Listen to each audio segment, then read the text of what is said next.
Okay, so now I'm set up to effectively perform this. I can launch these however I want. I can go down here and stop all of them and say, let's just launch the ambience, have that go for a bit, pull in that vocal,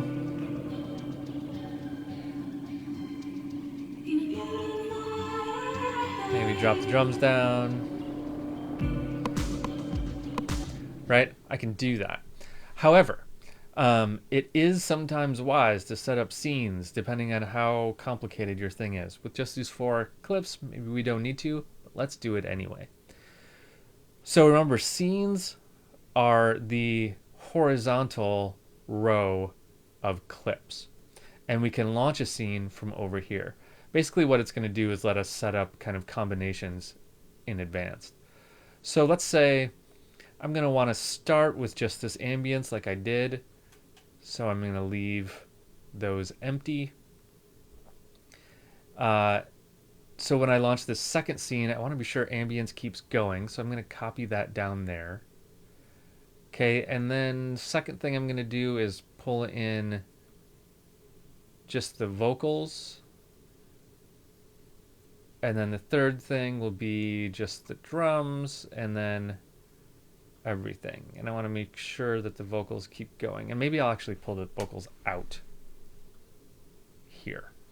Okay, so now when I launch my first scene, I'm just going to get ambience. Oops.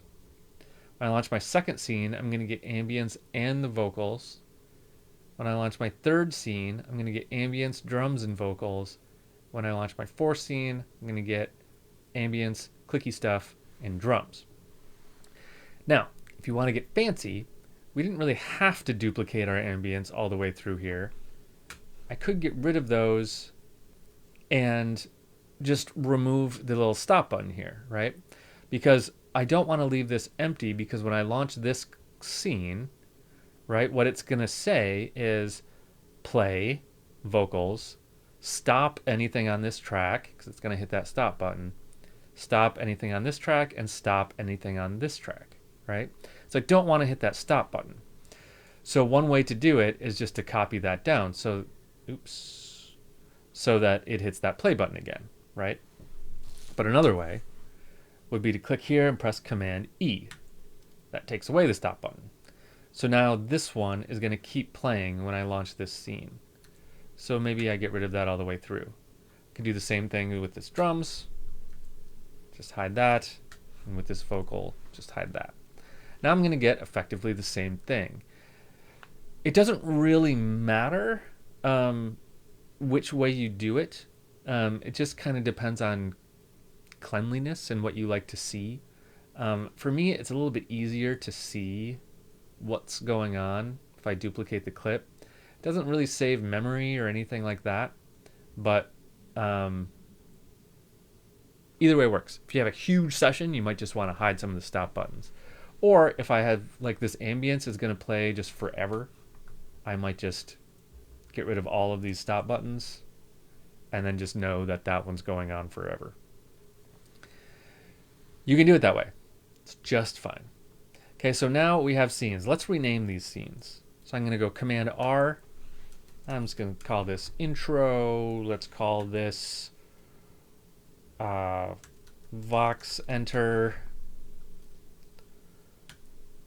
Let's call this drums enter, and let's call this main. So this is going to be our main groove. Okay. Well, we did just discover a problem here, right?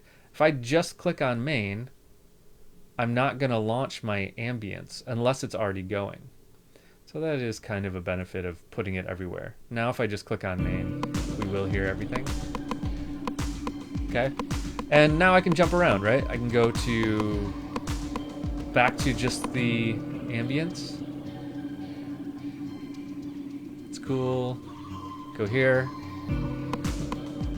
And if I'm feeling it, I can still just launch stuff by clicking on it.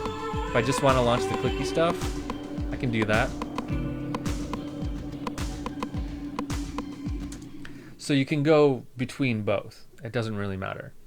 But setting up scenes is a great way to just kind of organize your thoughts a little bit, but it still gives you room to really kind of just improvise by launching clips whenever you like.